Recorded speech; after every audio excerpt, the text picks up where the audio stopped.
Thanks, Marshal. We're indebted to you with our lives. Just get them cattle back safe. All right. Oh, thank you. Oh, thank you so much. Thank you. Well done, Mr. Marston. Yes, well done. Now, about Williamson. I'll do what I can. You know, as you can see, this country is infested with all manner of scum. Say that again. Well, one other thing, Marston. Mr. Johnson, sir. It's Mr. West Dickens. He's missing. Who? Mr. West Dickens, the tonics merchant. He was due in town last week.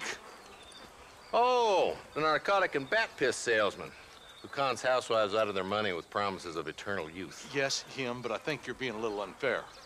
He's helped a great many of the county, and many of the townsfolk are really missing him. You hear that, Marston? We just butchered a gang of thieves, and the town is up in arms about a missing snake oil merchant. I am so glad to be serving such a wise and respectable people.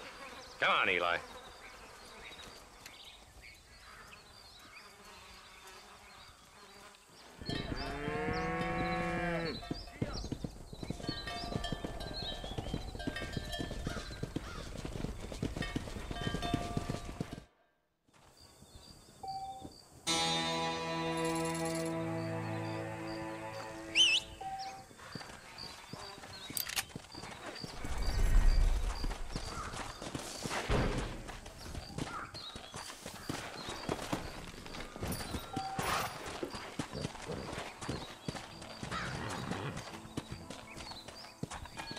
Come on!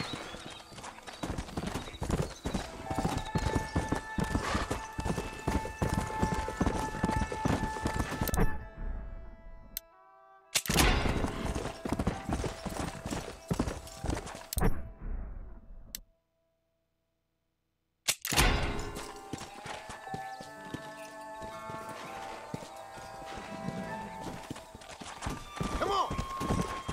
Come on!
Easy.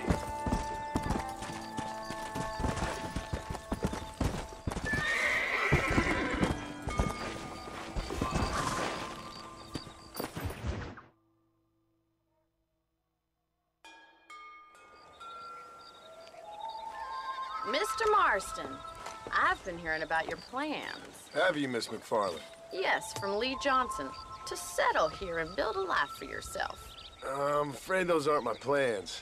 See, I already have a life. Well, I had one, and I'm trying to reclaim it. Or maybe what you could say is I had two, and I'm trying to end one of them so the other can survive. You do so love to talk in riddles, Mr. Marston. Do you do that, I wonder, as a substitute for having anything interesting to say?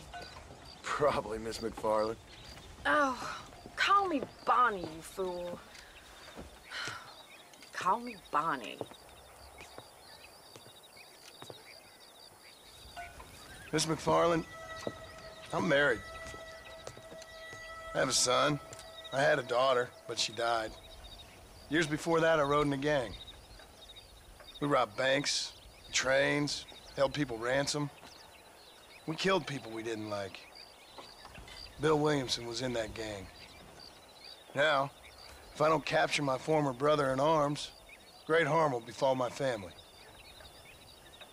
Now, I don't suppose any of this is very interesting to you, but I hope it explains why I wasn't so eager to talk about it. No, I do understand. I had no idea. You poor man. Even in this new country, memories don't really fade. My father was an illiterate Scot born on the boat into New York. He never saw his homeland, but to hear him talk about it, you'd imagine he only ever ate haggis and wore a kilt.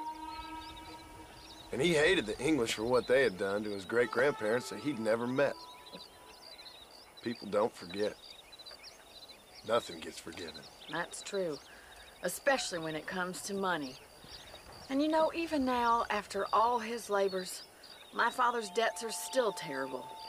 I worry every day about us losing the ranch. It would kill him. My father died when I was 8 years old. His eyes were, well, let's just say he was blinded in a bar fight south of Chicago. My mother died during childbirth. She was a prostitute and he was her, well, I don't know what he was. So I was sent off to an orphanage and ran away and fell in with a gang. My word.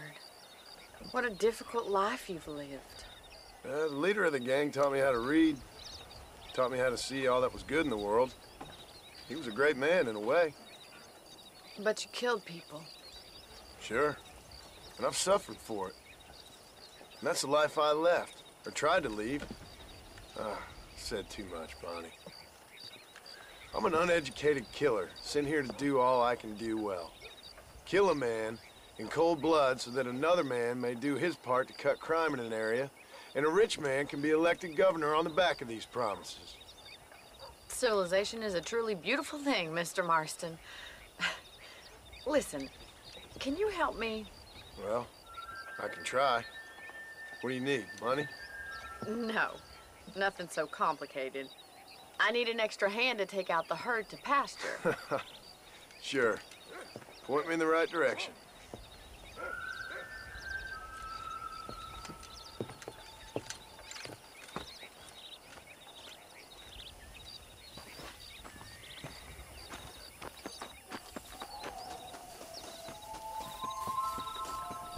Right.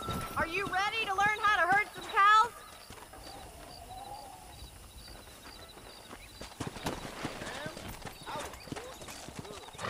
How do you do, sir? Thank you for telling me all that back there. It must have been hard for you. Hope you understand now why I've been playing my cards somewhat close to my chest. I didn't know you had a wife and child. How's it going? Then again, I don't think I ever asked. They're lucky to have a man like you.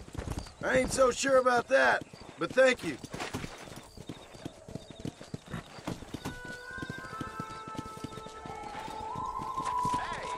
How are you today?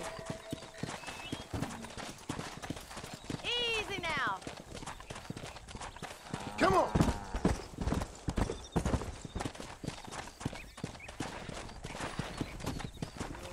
He's got it! Stay behind him, Mr. Marston. Nice job, Mr. Marston.